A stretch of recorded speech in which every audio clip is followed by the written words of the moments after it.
அன்பு நண்பர்களே, இன்றைக்கி நம்ம பார்க்க போகிறது ஆங்ஸைட்டி, அதாவதுங்க ஒரு பயம்.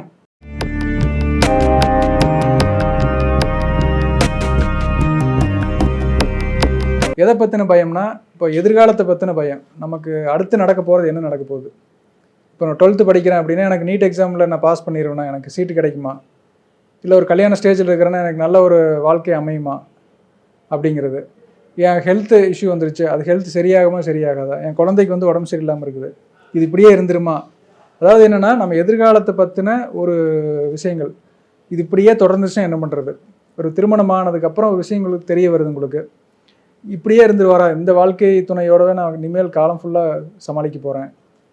அந்த மாதிரி பல காரணங்கள் இருக்குதுங்க. அதாவது ஆங்ஸைட்டி வர்றதுக்கு வந்து ஒரு நல்ல வேலை கிடச்சிருக்கும், அந்த வேலைக்கு போய் ஜாயின் பண்ணதுக்கப்புறம் இந்த ப்ராஜெக்ட் நம்மளால நல்லா செய்ய முடியுமா முடியாதா, இல்லை வேலை வந்து சரியாக நீங்கள் செய்ய மாட்டேங்கிறீங்க அப்படின்னு சொல்கிறாங்க, நம்ம இந்த வேலை போயிடுச்சுன்னா என்ன பண்ணுறது, எப்படி சமாளிக்க போகிறோம், குடும்பத்தை எப்படி சமாளிக்கிறது அப்படிங்கிறது.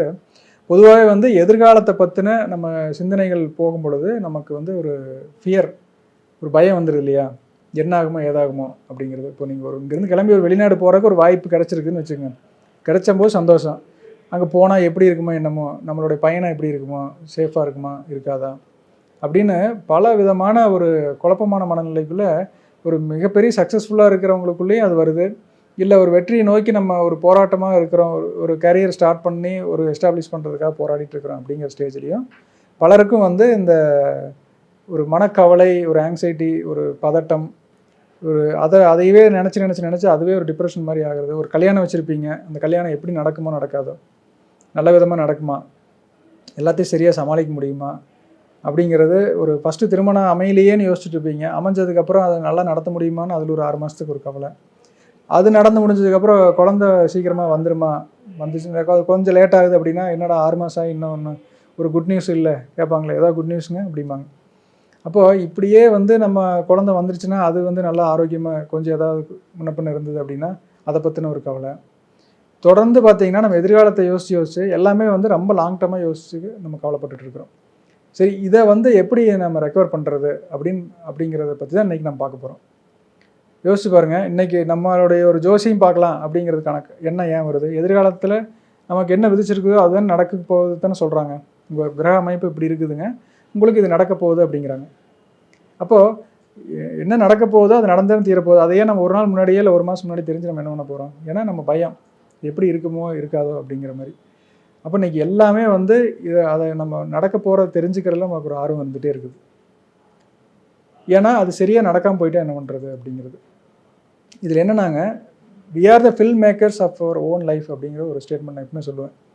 அதாவது இப்போ எனக்கு முன்னாடி ஒரு கேமராவில் காட்சி பதிவு நடந்துகிட்ருக்குது, அது மாதிரி நமக்குள்ள ஒரு கேமரா இருக்குது, அங்கே ஒரு லைட்டிங் இருக்குது, அதுக்கு ஒரு வசனகர்த்தா இருக்கிறாங்க, எல்லாமே வந்து நமக்குள்ளே நம்ம ஒரு காட்சிகள் எடுக்கிறோம். இங்கே நம்ம என்ன தவறு செய்கிறோம்னா, எதிர்காலத்தில் நடக்க போகிற காட்சியை தவறாக எடுத்து பார்க்குறோம், எடுத்து அதுக்கு ஒரு உணர்வு கொடுக்குறோம். நீங்கள் லா ஆஃப் அட்ராக்ஷன் ஒரு விஷயம் கேள்விப்பட்டிருப்பீங்க. எந்த ஒரு விஷயத்தை உணர்வுபூர்வமாக நினைக்கிறீங்களோ அது அப்படியே நடந்துடும் அப்படிங்கிறது. எனக்கு உடம்பு சரியில்லாமல் போயிருமோன்னு நினச்சிட்டே இருந்து அதுக்காக ஃபீல் பண்ணிகிட்டே இருந்தீங்கன்னு வச்சுக்கலாம், அது அப்படியே நடக்க ஆரம்பிச்சிடும். இப்போ நம்ம என்ன கரெக்ட் பண்ண வேண்டி இருக்குதுன்னா, ஃபஸ்ட்டு வந்து நமக்குள்ளே இருக்கிற எதிர்மறை ப்ரோக்ராமிங் பூரா எரேஸ் பண்ணிவிட்டு நமக்கு என்ன வேணுமோ அதை கிளியராக காட்சிப்படுத்திட்டோம் அப்படின்னா, இதுதான் நடக்க போகுது, என்னோடய வாழ்க்கையை நான் தீர்மானித்தபடி என்னுடைய விஷுவலில் நான் என்ன பார்க்குறேனோ அதுதான் அடுத்த நாள் ரீப்ளே ஆக போகுது. நினச்சி பாருங்கள், ஒரு சினிமா கதை வசனம் எழுதி திரைக்கதை அமைச்சு ஒரு இயக்குனர் படம் எடுக்கிறார் அப்படின்னா, அவர் எடுத்த காட்சி திரையில் பார்த்தா தான் நல்லாயிருக்கும். அவர் வைக்காத வசனமும் அவர் வைக்காத காட்சியும் வந்து திரையில் வந்தால் எப்படி இருக்குது, என்னங்க இதெல்லாம் நான் வைக்கவே இல்லை, இதெல்லாம் ஏன் நடக்குது, அவருக்கு ஒரு குழப்பம் வருமா இல்லையா. அந்த மாதிரி தான் வெகுஜன மக்கள் நமக்கு வந்து ஒரு குழப்பம் இருந்துகிட்டே இருக்குது. நான் இதெல்லாம் நினைக்கவே இல்லைங்க, என் வாழ்க்கையில் ஏன் இப்படி நடக்குதுன்னு தெரியல. ஏன்னா உங்களுக்குள்ள ஒரு இந்த கர்மான்னு சொல்கிற நம்ம ஊரில் இதை வந்து இந்த ஹவாய் அப்படிங்கிற நாட்டில் அதை வந்து உங்களுடைய ஆழ்மன பதிவுகள் ப்ரோக்ராமிங் அப்படின்னு சொல்கிறாங்க. இப்போது அந்த ப்ரோக்ராமிங் தான் நீங்கள் வெளியில் பார்க்குற காட்சிகள். நினச்சி பாருங்கள், உள்ளுக்குள்ளே படம் எடுக்கிறோம், நம்ம கண்ணு தான் அந்த எப்படி தேட்டர்லாம் வந்து பின்னாடி இருந்து லைட் அடிக்கிறாங்க பாருங்கள், அந்த ஸ்க்ரீனில் வந்து ப்ரொஜெக்டர் வழியாக வந்து தான் அந்த திரை காட்சிகள் வருது. அந்த மாதிரி நம்ம கண்ணு வழியாக ப்ரொஜெக்ட் ஆகுது, நம்ம திரை தாங்கிறது நம்ம சுற்றி பார்க்குற உலகம். தமிழ்நாட்டில் நீங்கள் 7-8 கோடி மக்கள் இருந்தாலும் நீங்கள் எத்தனை பேர்த்த நீங்கள் சந்திக்கிறீங்க ஒரு நாளைக்கு? ஒரு 10 பேர் சந்திப்பீங்க, 20 பேர் சந்திப்பீங்க, பஸ்ஸில் போகிறீங்க ஒரு 50 பேர். இந்த மக்கள் தான் நீங்கள் சந்திக்கிற உலகமாக இருக்குது. நீங்கள் சந்திக்கிற சூழ்நிலைகள் எல்லாமே வந்து உங்களுக்குள்ளே எடுத்த காட்சிகளினுடைய பிரதிபலிப்பாக இருக்குது.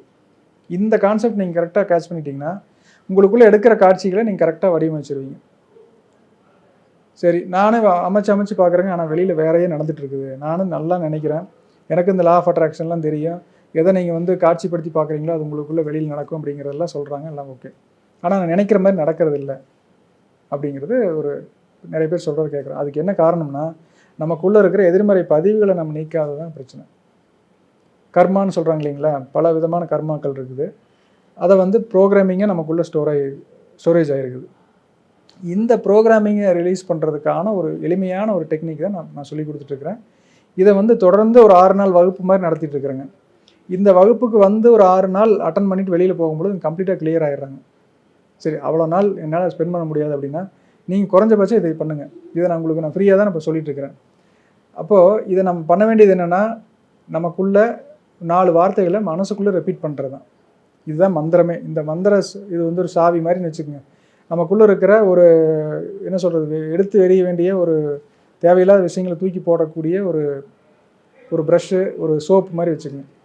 என்ன பண்ணுறோம், நம்ம வந்து நமக்குள்ளே இருக்கிற இறைவனை நம்ம வேண்டிக்கிறோம் இல்லையா? இறைவன் எங்கே இருக்கிறாங்க அப்படிங்கிற ஒரு கேள்வி நம்ம ஃபஸ்ட்டு அதை கேட்டுறேன்.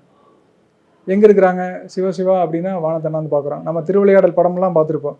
மேகத்துக்கு மேலே அப்படியே இறைவன்லாம் அப்படியே உட்காந்துருக்குறாங்க, அவங்கெல்லாம் மேகத்துக்குள்ளே உட்காந்துருக்குறாங்க. அப்படியே பார்த்து பழகி இறைவன் எங்கேன்னா வானத்துக்கு மேலே அங்கேயே இருக்கிறாங்க அப்படின்னு நினச்சிட்டு இருக்கிறோம். ஆனால் இல்லை, இமயமலையில் இருக்கிறாங்க, காசியில் இருக்கிறாங்க, ராமேஸ்வரத்தில் இருக்கிறாங்க, இல்லை இப்போ கோயிலுக்குள்ளே இருக்கிறாங்க அப்படின்னு நினச்சிட்டு இருக்கிறோம். நம்ம என்ன பண்ணுறோம், இறைவனுக்கு எப்படி நம்ம பக்தி செலுத்துகிறோம், இப்படி கோயிலை கிராஸ் பண்ணும்போது இப்படி கன்னத்தில் போட்டுட்டு இப்படி பார்த்துட்டு இப்படி போயிட்டுருக்குறோம். இவ்வளோ தானே நம்ம இறைவன் பற்றி யோசிக்க வேண்டிய விஷயங்கள். அப்போது இந்த கேள்வி கடவுள் எங்கே இருக்கார் அப்படின்னு கேட்டால் அந்த வார்த்தைக்குள்ளேயே ஆன்சர் இருக்குதுங்க. கடம் உள், இந்த கடத்திற்கு உள். உடம்பினை பெற்ற பயனாவதெல்லாம் உடம்பினுள் உத்தமனை கான் அப்படின்னு சொல்கிறாங்க இல்லைங்களா? அப்போ கடவுள் நமக்குள்ளே இருக்கிறாங்க. அப்படி இருக்கும் பொழுது நமக்கு எதுக்கு பயம் இல்லையா? இத்தனையும் படைச்ச அண்ட சராசரத்தையும் படைச்ச அந்த பரம்பொருள் பரமாத்மாவே நமக்குள்ளே இருக்கிறாங்க அப்படிங்கிறத தெரியாமல் தான் நம்ம பயப்பட்டுட்டு இருக்கிறோம்.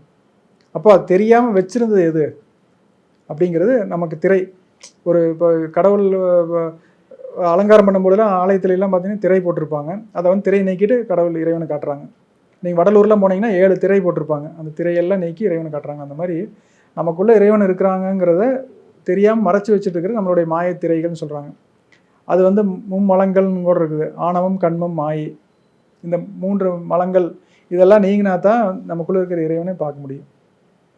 அப்போ நம்ம என்ன அந்த ஆங்ஸைட்டிக்கான ரீசன் என்ன வருதுன்னு பார்த்தீங்கன்னா, நானே எல்லாத்தையும் செய்கிறேன், என்னோடய திறமையால் தான் எல்லாமே நடக்குது, இது என்னால் செய்ய முடியாமல் போயிட்டால் என்ன பண்ணுறது அப்படிங்கிறதுனுடைய அந்த காரணங்கிறதுனால தான் ஆங்ஸைட்டி வருது. ஆனால் நமக்குள்ளே இறைவன் இருக்கிறாங்க, அது எல்லா விதமான வழிகாட்டுதலும் நமக்கு அவங்க பண்ணிகிட்ருக்குறாங்க, எல்லாத்தையும் செய்ய வைக்கிறது அவங்க தான் செஞ்சிட்ருக்கிறாங்க அப்படிங்கிறத உணர ஆரம்பிச்சோம்னா நமக்கு அந்த ஃபுல் பவர் நமக்குள்ளே வர்றதை உணர முடியும். நம்மளால் சாதிக்க முடியாத என்ன இருக்க போகுது, என்ன நினச்சாலும் அது நடந்துடும் அப்படிங்கிற ஒரு அசாத்தியமான தன்னம்பிக்கை நமக்குள்ளே வரும். அதை செய்யணும்னா நம்மக்கிட்ட இருக்கிற எதிர்மறை விஷயத்தை க்ளீன் பண்ணணும். அதை க்ளீன் பண்ணுறதுக்கான ஒரு மெத்தடு தான் இப்போ நம்ம பார்க்க போகிறது. என்னென்னா 4 வார்த்தைகள் இருக்குதுங்க, ஆங்கிலத்தில் இருக்குது, அதை தமிழாக்கம் பண்ணி சொல்கிறேன். இப்போது எனக்குள்ளே இருக்கிற எதிர்மறை விஷயங்கள், எனக்கு எதிர்காலத்தை பற்றி யோசிக்கும்பொழுது எனக்கு ஒரு மாதிரி பதட்டம், பயம் வருது. இந்த உணர்வு வந்து என் உடம்பை ஆரோக்கியத்தை கெடுக்குது.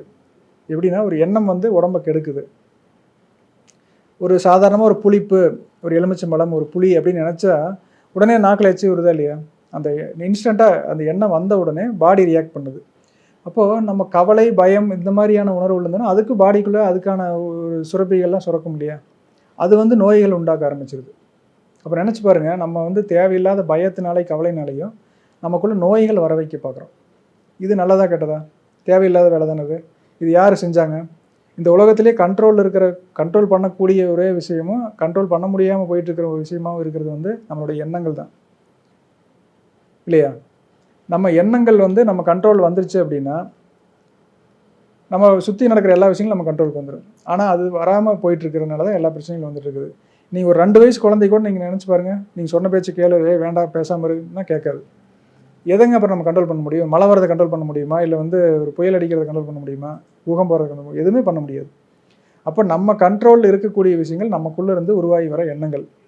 இதை நான் கவலையாகவே தான் நினச்சிட்டு ஒரி பண்ணிகிட்டே இருப்பேன் அப்படின்னா நமக்கு நோய்கள் வர ஆரம்பிச்சிடும், நமக்கு தூக்கம் கெடும், நமக்கு டிப்ரெஷன் ஆகும், அதுக்கு போய் ஹாஸ்பிட்டல் போய் ட்ரீட்மெண்ட் எடுக்கணும். அப்போ என்ன பண்ணணும்னா நமக்குள்ளே இருக்கிற எண்ணங்களை தூய்மைப்படுத்திக்கணும். இதுக்கு இந்த 4 வார்த்தைகள், I am sorry, please forgive me, thank you, I love you. இறைவா, எனக்கு வந்து எதிர்காலத்தை நினைக்கும் பொழுது எனக்குள்ளே ஒரு பயம் வருது, குழப்பம் வருது, இதை வந்து எனக்குள்ளே இருந்து நீக்கிருங்கன்னு சொல்லிட்டு, எனக்குள்ளே இந்த மாதிரி எண்ணங்கள் வந்ததுக்காக நான் வருந்துகிறேன், என்னை மன்னியுங்கள். இதை செய்ததற்காக நன்றி, நான் உங்களை நேசிக்கிறேன், நன்றி, நான் உங்களை நேசிக்கிறேன், நன்றி, நான் உங்களை நேசிக்கிறேன்னு தொடர்ந்து நம்ம சொல்லிகிட்டே இருக்கும் பொழுது அந்த இறைவனுக்கு நம்ம மேலே ஒரு பிரியம் வந்துடுது. இப்போ நாமளே இருக்கிறோம், நம்ம குழந்தைங்க வந்து நம்மளை எவ்வளவோ செய்கிறோம், எப்போ பாரு நம்மளையே குறை சொல்லிகிட்டே இருந்துன்னு வச்சுங்களேன். இத்தனையும் செஞ்சுருக்கிறேன், இப்படி உனக்காக என்னென்னமோ திட்டமெல்லாம் வச்சுருக்கிறேன் எதிர்காலத்தில், அதை பற்றி கவலையே இல்லாமல் எப்போ பாரு வந்து என்னை வந்து ஒரு ரெஸ்பெக்டும் பண்ண மாட்டேங்கிற, என்னை குறை சொல்லிகிட்டே இருக்கிற அப்படின்னா நமக்கு ஃபர்தராக அவங்களுக்கு எதாவது செய்யலாங்கிற ஒரு எண்ணமே நமக்கு போயிடுதா இல்லையா? எத்தனையோ பேரண்ட்ஸ் பார்க்குறோம், நான் இனிமேல் என் சொத்தில் ஒரு பைசா கூட நான் பையனுக்கு கொடுக்க மாட்டேன். ஏன் சொல்கிறாங்க? என் மேலே அவனுக்கு நன்றி இல்லை, என் மேலே ஒரு மரியாதையும் இல்லை. அப்போது இத்தனையும் செஞ்சு வச்ச இறைவனுக்கு நம்ம நன்றி செலுத்தி அவங்க மேலே மரியாதை வைக்கும் பொழுது அவங்க மேலும் மேலும் நமக்கு இன்னும் ஆசையாக நம்ம நிறைய செய்ய ஆரம்பிக்கிறாங்க. நமக்கு எதிர்காலத்தில் நடக்க வேண்டிய விஷயங்களை நம்ம தத்ரூபமாக காட்சிப்படுத்தி பார்க்குறோம். நீங்கள் ஒரு நீட் எக்ஸாம் எழுதியிருக்கிறீங்கன்னா நீங்கள் ஒயிட் கோட் போட்டுட்டு கழுத்தில் ஸ்டெத்து போட்டு நீங்கள் ஹாஸ்பிட்டல் நடந்து போயிட்டு பேஷண்ட் பார்க்குற மாதிரி நீங்கள் வந்து ஒரு இமேஜினேஷன் பண்ணிவிட்டு அதை நம்ம விஷுவலைஸ் பண்ணிகிட்டே இருக்கிறதுக்கு பார்த்தீங்கன்னா அது உங்களுக்கு நடக்க ஆரம்பிச்சிடும். அது எப்போ நடக்கும்னா நம்ம ஃபஸ்ட்டு எதிர்மறை எண்ணங்களெல்லாம் கிளியர் பண்ணிடணும். எனக்கு சீட்டு கிடைக்குமா கிடைக்காதாங்கிற குழப்பத்தையெல்லாம் கிளியர் பண்ணிவிட்டு நம்ம வந்து அதை நம்ம விஷுவலைஸ் பண்ண அது நடக்க ஆரம்பிச்சிருங்க. அப்போ நம்ம இதில் வந்து 2 விஷயங்கள் மெயினாக பண்ணுறோம். எதிர்மறை எண்ணத்தை கிளியர் பண்ணிவிட்டு நம்ம வேணுங்கிறத தத்ரூபமாக கிளியராக ஸ்கெட்ச் போட்ட மாதிரி, நம்ம ஒரு படம் வரைஞ்சோம்னா எப்படி தத்ரூபமாக வரைகிற அந்த மாதிரி நமக்கு வேணுங்கிறத கிளியராக பண்ணிக்கிறது தான் இதனுடைய மெத்தடுங்க. சரிங்க, இது சார்ந்த ஏதாவது சந்தேகங்கள் இருந்தால் கீழே என்னுடைய அலைபேசி எண் கொடுத்துருக்குறேன், அதுக்கு நீங்கள் அழைக்கலாம். தொடர்ந்து இணைந்திருங்கள். தொடர்ந்து ரகசிய உண்மைகள் சேனல் சப்ஸ்கிரைப் பண்ணாமல் இருந்தால் சப்ஸ்கிரைப் பண்ணிக்கங்க. நன்றி.